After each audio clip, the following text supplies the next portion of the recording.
নমস্কাৰ বন্ধু বান্ধৱীসকল, আজি আকৌ এটা নতুন ভিডিঅ' সৈতে আহিলোঁ। এয়া আজি গৈছিলোঁ মামীহঁতৰ ঘৰত, আৰু মামীহঁতৰ ঘৰত চাওকচোন তিয়ঁহখিনি ইমান ধুনীয়াকৈ লমাই লাগি আছে। মামীয়ে ছিঙি আছিলে, সেইকাৰণে ভাবিলোঁ আপোনালোকক দেখুৱাই দিওঁ, আৰু ঘৰৰ বস্তু দেখুৱাবলৈও ভাল লাগে, সেইকাৰণে দেখুৱাই দিলোঁ। আৰু এয়া মামীহঁতৰ ঘৰৰ পৰা আহি মই ভাবিলোঁ আজি বনাওঁ কালাকান।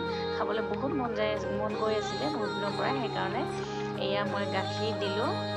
চচপেনটো নাভাবিব লেতেৰা বুলি, এইটো মই আগতে আইচক্ৰীমৰ গাখীৰ গৰম কৰিছিলোঁ, তাতে দি দিলোঁ। এতিয়া ধুনীয়াকৈ ইয়াতে ইলাইচি কেইটামান দিলোঁ, চেনি দিলোঁ, আৰু ভিনেগাৰো দিয়া হৈছে, আপোনালোকক দেখুওৱা নহ'ল। আৰু ভিনেগাৰ দি মেলি তেতিয়াহে গাখীৰখিনি ফাটিব, সেইকাৰণে ভিনেগাৰ দিছোঁ।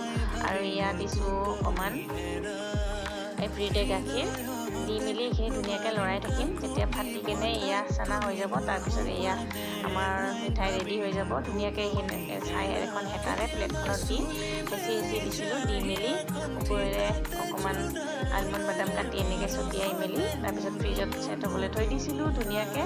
এতিয়া হৈ গ'ল, এতিয়া ওলাই মেলি ইয়াত ধুনীয়াকৈ কাটি আছোঁ পিচ পিচকৈ, আৰু খাবলৈ বহুত টেষ্টি হয়। আপোনালোকৰ যদি ঘৰত গাখীৰ আছে এনেকৈ বনাই খাব, আৰু ঘৰত বনাই খোৱাটোৰ সোৱাদো বেলেগ, আৰু মানে হেল্ডিও হয়, সেইকাৰণে ঘৰতে বনাই খাব চেষ্টা কৰোঁ।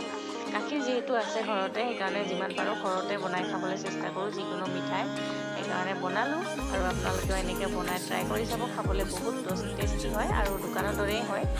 আৰু এয়া মোৰ কালাকান ৰেডি, আৰু এতিয়া মোৰ ল'ৰা আৰু তাৰ ফ্ৰেণ্ডে খাই আছে, খাবলৈ হেনো বহুত টেষ্টি হৈছে। আৰু মোৰ ভিডিঅ'টো আজিলৈ ইমানেই, ভাল লাগিলে লাইক কমেণ্ট শ্বেয়াৰ কৰি দিব।